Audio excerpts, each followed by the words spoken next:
রাজ্য সম্পাদক পদ থেকে অপসারিত কুণাল ঘোষ। কিছুদিন আগেই তৃণমূলের তরফে বিবৃতি জারি করে জানানো হয়েছে কুণাল ঘোষকে অপসারণের কথা।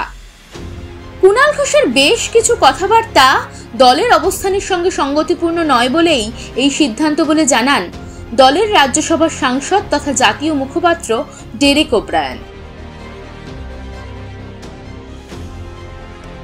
বরাবরই ঠোঁট কাটা স্পষ্টবাদী কুণাল আর এবার সেই স্বাভাবিক কাঁটার মতো বিঁধল যেন দলের।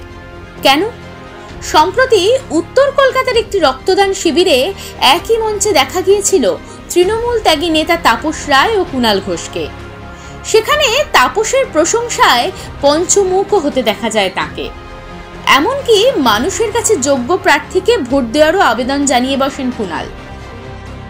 আবার প্রার্থী হিসেবে ব্যক্তিগতভাবে তাপসদাকে আমি কোথাও জনপ্রতিনিধি হিসেবে 1 ইঞ্চি পেছনে রাখতে পারবো না, কারণ তাপসদা মানুষ হিসেবে, সংগঠক হিসেবে দরজা খুলে মন খুলে মানুষের জন্য কাজ করে। দুর্ভাগ্য উল্টো দিকে, ফলে আমরা আমাদের দলের প্রার্থীর জন্য কাজ করব, তাপসদার সহকর্মীরা তাপসদার জন্য কাজ করবে, বাকিটা মানুষের উপর।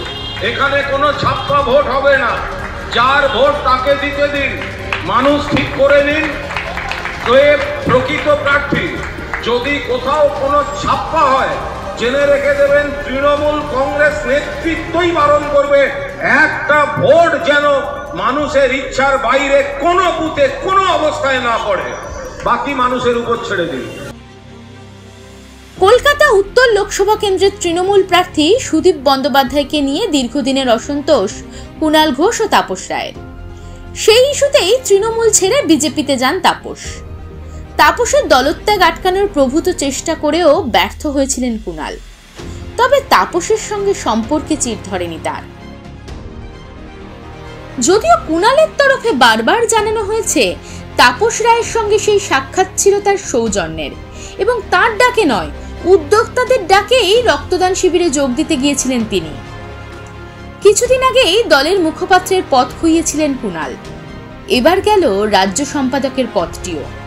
কুণাল অবশ্য জানাচ্ছেন তিনি এই পদটি ছেড়েছিলেন আগেই। কোনো কুইজ মাস্টার যদি লেখেন যে তাকে রিমুভ করা হলো, তাকে তো আমি কুইজে জিজ্ঞাসা করব। আমি তো কুইজ মাস্টারকে জিজ্ঞেস করব যে আপনি কি জানেন আমি কত তারিখে নিজে রিলিজ চেয়েছিলাম। আমি কুইজ মাস্টারকে জিজ্ঞেস করব যে আপনি কি জানেন যে আমি এই দুটো পদ থেকে নিজে অব্যাহতি চেয়েছি। আপনি কি জানেন যে এই দুটো পদ থেকে অব্যাহতি চেয়ে দলকে জানানোর পাশাপাশি আমি প্রকাশ্য টুইট করেছি এবং এক্স হ্যান্ডেলে আমার রাজনৈতিক পরিচয় থেকে এই পদগুলো আমি মুছে দিয়েছি। দলের উপরে অনেক দিন ধরেই ক্ষোভ জমছে কুণালের। এসএসসি মামলায় সম্প্রতি হাইকোর্টের রায় নিয়ে এমনিতেই অস্বস্তিতে তৃণমূল। সেই অস্বস্তি বাড়িয়েছে কুণালের আলটপকা মন্তব্য। সম্প্রতি কুণাল এও জানান দুর্নীতিতে যুক্ত আরেক মন্ত্রী এখনো জেলের বাইরে রয়েছেন। সম্প্রতি দেব মিঠুন সম্পর্ক নিয়েও মুখ খুলেছিলেন কুণাল। সব মিলিয়ে কুণালের একাধিক বক্তব্যকে ঘিরে দলের অন্দরে উষ্মা জমা হয়েছিল। কোনোদিনই তেমন ভাবে কুণালকে জনপ্রতিনিধি করার আসরে নামায়নি তৃণমূল, বরং দলের আলংকারিক পদেই খুশি ছিলেন কুণাল। জনমানসে তার জনপ্রিয়তাও যে খুব বেশি ছিল তা বলা ভুল। সম্প্রতি দেশ পত্রিকার একটি বিতর্ক সভায় তার প্রতি চড়াও হয় দর্শকদের একাংশ। সোশ্যাল মিডিয়াতেও তার জনপ্রিয়তা ছিল তথৈবচ।